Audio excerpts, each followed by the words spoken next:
9 de septiembre de 1943, en las afueras de Salerno, Italia. El aire olía a tierra removida, olía a humo de pólvora y al dulzón perfume de los olivos machacados. El crepitar intermitente de los rifles se mezclaba con el zumbido lejano de los morteros. Era una sinfonía caótica que se había convertido en la banda sonora de la vida del suboficial Arthur Davis. Apretó la culata de su rifle Lee Enfield contra el hombro. Sintió el sudor frío de la mañana pegarse a su uniforme de lana. No era su primer combate. El caos de los desembarcos italianos conocidos como la Operación Avalanche tenía un sabor particular de desorganización y peligro. Las divisiones aliadas eran una mezcla de británicos, canadienses y estadounidenses. Luchaban por abrirse paso desde las cabezas de playa. Se enfrentaban a una resistencia alemana mucho más feroz de la esperada. Su sección era una mezcla de rostros jóvenes y curtidos del Regimiento Real de Canadá. Tenían una orden simple y aterradora. Debían cruzar ese olivar de 500 metros y tomar la colina que se alzaba más allá. Desde esa posición los alemanes tenían una vista perfecta del avance aliado. Su ametralladora MG-42, apodada la Sierra de Hitler, había estado cantando su canción mortal toda la mañana. Ralentizaba el avance de toda la compañía. Los árboles estaban retorcidos por siglos, con troncos gruesos como la pierna de un hombre. Ofrecían una cobertura precaria más psicológica que real. El suelo era una maraña de raíces y surcos irregulares. Dificultaba el avance obligando a los hombres a mantener la cabeza baja y los sentidos alerta. Su única ventaja era el humo. Granadas de humo lanzadas por los morteros de apoyo habían creado una densa cortina grisácea. Se deslizaba entre las hileras de olivos borrando las líneas entre amigo y enemigo. «Es nuestro mejor escudo y nuestra peor jaula», había murmurado Davis a su segundo al mando, el cabo Evans. Evans era un veterano de la campaña del desierto que solo asentía con los ojos entrecerrados. El humo los ocultaba a los alemanes de la colina, pero también les impedía ver a sus propias líneas. Sus líneas debían estar a unos 80 metros detrás de ellos, en el borde de un pequeño arroyo. La comunicación era casi imposible. Las radios eran voluminosas y poco fiables. Los gritos se perdían en el eco de los disparos. Davis observó a sus hombres. Estaban agachados y nerviosos. Sus rostros estaban manchados de barro y miedo. Vio al soldado Miller, un chico de Saskatchewan que aún no cumplía los 20. Aferraba su rifle con tanta fuerza que los nudillos de sus manos se habían puesto blancos. A su lado, el soldado Chen, un mecánico de Toronto de origen chino, revisaba su equipo con una calma que Davis envidiaba. Eran una buena sección, pero estaban expuestos, muy expuestos. El plan era simple. Una carrera frenética a través de la niebla, confiar en que el humo los protegiera y llegar a la base de la colina antes de que la ametralladora alemana pudiera reajustar su tiro. Davis levantó una mano e hizo una señal. «Vamos, muévanse ya, deprisa, deprisa. En grupo, no se separen». Los hombres empezaron a moverse desapareciendo uno por uno en la espesa bruma artificial. Sus figuras borrosas se convertían en fantasmas grises entre los troncos de los olivos. Davis fue el último en cruzar la línea de partida. Sentía el corazón martilleándole en el pecho. Sentía el peso de la responsabilidad sobre sus hombros mientras se adentraba en la ceguera del humo. Adentrarse en la niebla fue como sumergirse en un mundo sin forma ni color. Los sonidos se volvieron extraños, amortiguados por la espesa cortina de humo. El crujido de las botas sobre la tierra seca y las ramas rotas sonaba ensordecedor en el silencio relativo. Davis avanzaba en medio de su sección con una mano en el hombro del soldado Chen para no perderlo.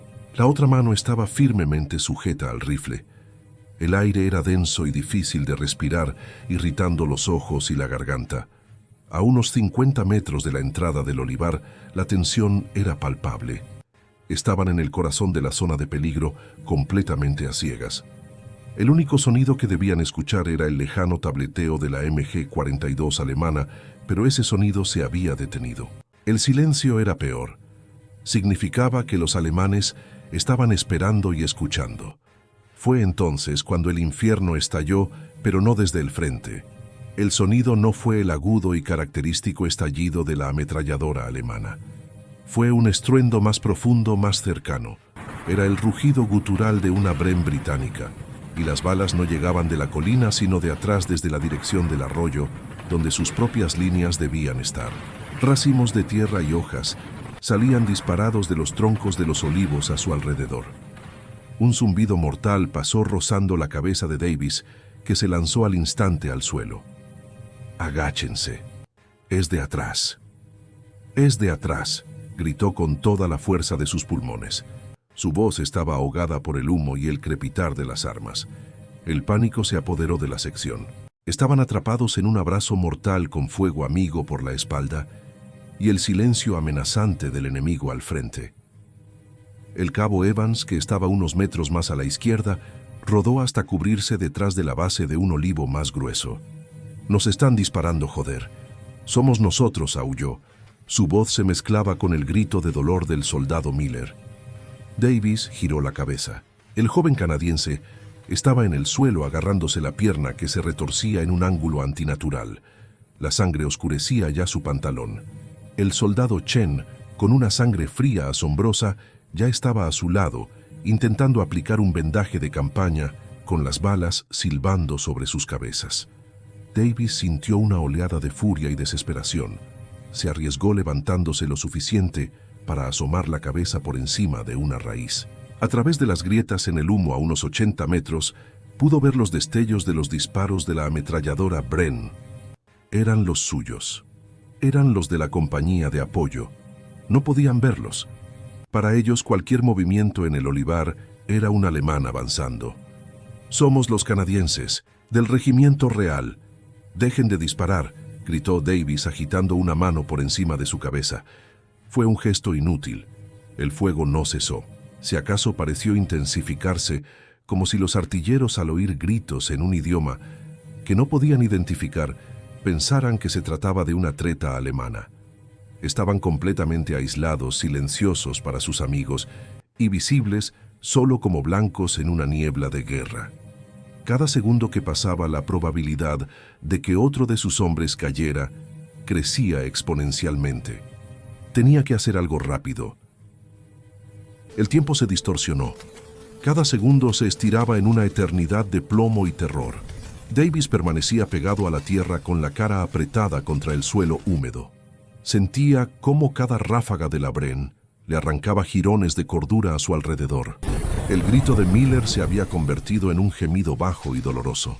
Era un sonido sordo que perforaba el estruendo del combate más eficazmente que cualquier explosión. El cabo Evans, a pocos metros, le hizo una señal desesperada, señalando hacia atrás y luego hacia sí mismo con una expresión de pura impotencia en su rostro. Estaban siendo aniquilados por los suyos. La furia helada que había sentido Davis se transformó de repente en una claridad cristalina. Era un momento de lucidez desesperada en medio del caos. Los gritos no funcionaban. El humo los hacía invisibles y sus voces inidentificables.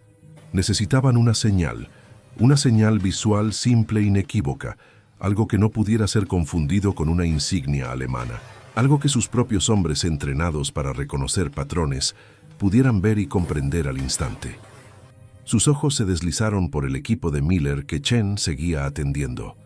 El kit de primeros auxilios del soldado herido estaba abierto junto a él, y de él sobresalía un tubo de metal, un tubo de crema de sulfadiazina de plata, una pasta espesa de un blanco brillante, usada para prevenir infecciones en las heridas. Blanca, el color más visible contra el verde oliva de sus uniformes y el caos gris del humo. Una idea loca y brillante se encendió en su mente. No necesitaba una bandera, no necesitaba un reflector, necesitaba un lienzo. Y cada uno de sus hombres llevaba uno en la cabeza. Evans siseó Davis arrastrándose por el suelo, como una serpiente con las balas silbando sobre su espalda. Llegó junto a su cabo, que le miró con los ojos desorbitados. La crema blanca de los kits de primeros auxilios, gritó Davis, señalando el tubo junto a Miller. Todos, sáquenla, pinten una raya en sus cascos, una raya gruesa de frente a atrás. Ahora mismo, La orden era tan extraña, tan inesperada, que Evans parpadeó confundido por un instante, pero vio la determinación en los ojos de su suboficial, la lógica desesperada detrás de la locura. Asintió y se puso en movimiento, reptando hacia el siguiente hombre, transmitiendo la orden con gestos y gritos ahogados. Un nuevo tipo de caos se apoderó de la sección. Mientras la Bren seguía cantando su canción mortal, los hombres empezaron a hurgar desesperadamente en sus mochilas y bolsillos, buscando los pequeños tubos de metal. Con manos temblorosas, apretaron la pasta blanca sobre el acero de sus cascos. El soldado Chen, sin soltar a Miller, usó una mano para dibujar una línea imperfecta, pero visible en su propio casco. El cabo Evans hizo lo mismo, su línea temblorosa pero decidida. Era un acto de fe, un ritual desesperado en el corazón del infierno. En menos de 10 segundos, casi todos los cascos de la sección lucían una marca blanca y fantasmal. Ahora la prueba. ¿Cómo se la mostraban a los artilleros sin que les volaran la cabeza? Davis tomó una decisión. Se despojó de su propio casco ya marcado y lo colocó cuidadosamente en la boca de su rifle, como si fuera una macabra cabeza de trofeo. Se arrodilló manteniéndose lo más bajo posible y con un movimiento lento y deliberado comenzó a levantar el rifle por encima de la raíz que les servía de refugio. El casco blanco emergió lentamente de la humareda, una única y solitaria señal en un mar de confusión. Era el faro más arriesgado que jamás se había encendido. El destino de toda su sección dependía de que alguien a 80 metros de distancia viera aquella raya y entendiera. El brazo de Davis temblaba no por el peso del rifle y el casco, sino por la pura adrenalina que corría por sus venas. Cada músculo estaba tenso, preparado para el impacto inevitable. El mundo se redujo a ese casco blanco y a la boca del cañón de la Bren, que a través de las grietas del humo seguía lanzando sus llamaradas mortíferas. Contuvo la respiración. 1 segundo. 2. El casco estaba ahora completamente expuesto, un objetivo perfecto, una invitación a la muerte. Cerró los ojos por una fracción de segundo, un gesto instintivo de resignación, y entonces ocurrió. La ráfaga de la Bren, que había sido un rugido constante y brutal, vaciló. Se convirtió en una serie de disparos espasmódicos, como si el artillero hubiera visto algo inesperado y dudara. El soldado británico al otro lado del humo debió pensar qué era eso. Un trapo, una bandera de tregua. No, los alemanes no hacen eso. Davis, con los ojos ahora bien abiertos, vio cómo las llamaradas cesaban. El estruendo se detuvo de golpe. No fue un desvanecimiento gradual, fue una amputación sonora que dejó un vacío absoluto. Davis no se movió. Mantuvo el casco en alto, un mástil solitario, en la niebla gris. El silencio que siguió fue más ensordecedor que el propio fuego. En él podía oír el martilleo de su propio corazón, en los oídos el gemido ahogado de Miller y el jadeo de sus otros hombres. El zumbido de sus oídos, un eco del estruendo, parecía llenar todo el espacio. 1 segundo, 3 segundos, 5. ¿Era una treta? Estaban recargando para darles el golpe de gracia. El miedo volvía a apoderarse de él, frío y pegajoso. 8 segundos. 10. El humo comenzaba a moverse ligeramente y por un instante Davis creyó ver una silueta levantarse detrás de la posición de la ametralladora. Apretó la mandíbula listo para gritar una última orden inútil. Fue en el segundo 11 cuando un grito lejano pero claro perforó la niebla. No era un grito de dolor o de furia, era un grito de reconocimiento, de asombro. «Cesad el fuego. Son los nuestros, los cascos blancos». La voz era del sargento Harris, el jefe de la sección de apoyo, un hombre de Gales con un vozarrón que podía atrincherar una montaña. La orden fue repetida por otros hombres. El silencio se hizo ahora oficial ordenado. 12 segundos. Habían pasado 12 segundos desde que el casco blanco emergió de la humareda hasta que el fuego amigo cesó por completo. 12 segundos que se sintieron como una vida entera. Davis bajó lentamente el rifle, su cuerpo, sintiendo el peso del alivio como una ola física. Se desplomó de rodillas con la respiración entrecortada. A su alrededor, sus hombres empezaron a levantar la cabeza, sus rostros una máscara de incredulidad y agotamiento. El cabo Evans se apoyó contra un olivo con la cabeza gacha y los hombros temblando. El soldado Chen, que no había dejado de presionar el vendaje de Miller, levantó una mano y le dio una palmadita en el hombro. Era un gesto silencioso de triunfo en medio de la tragedia. La raya blanca. La simple, absurda, brillante raya blanca los había salvado. Pero no había tiempo para celebrar. La amenaza alemana en la colina seguía ahí expectante. Y Miller seguía sangrando. Davis se forzó a ponerse de pie, el suboficial volviendo a tomar el control. Evans, Chen, preparen a Miller para moverlo. Vamos a sacarlo de aquí, ordenó su voz firme y sin vacilaciones. El resto de ustedes prepárense para avanzar. Tenemos 80 metros que recorrer y una colina que tomar. Muévanse. La crisis había pasado, pero la misión y la guerra continuaban. El avance de vuelta fue una pesadilla diferente.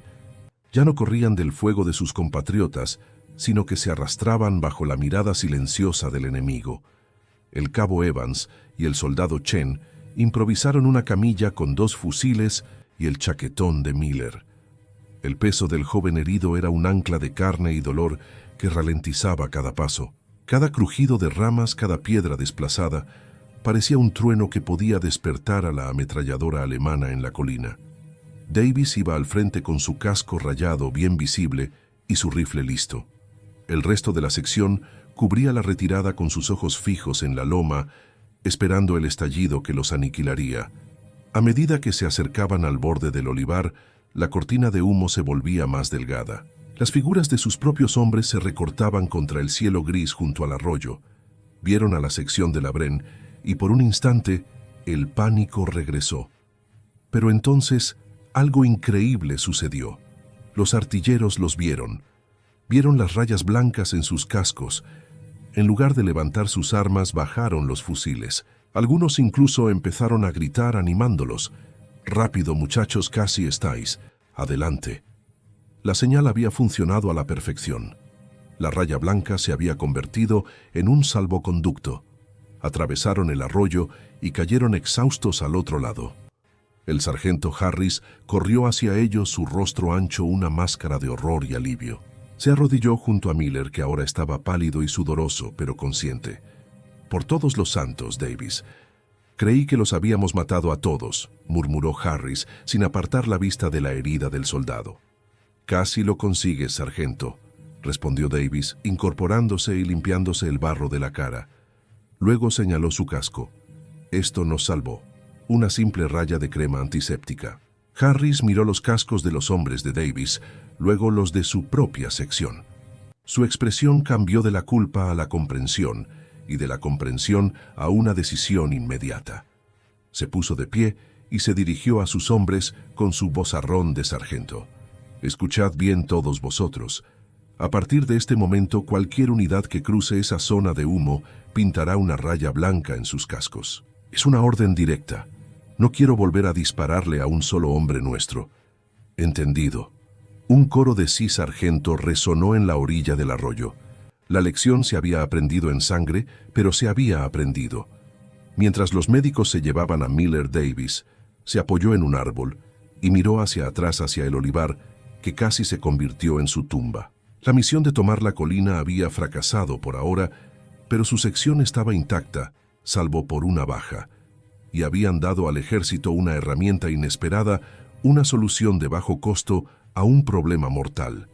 La historia del suboficial Davis y su sección se extendió como la pólvora entre las unidades canadienses y británicas en Salerno.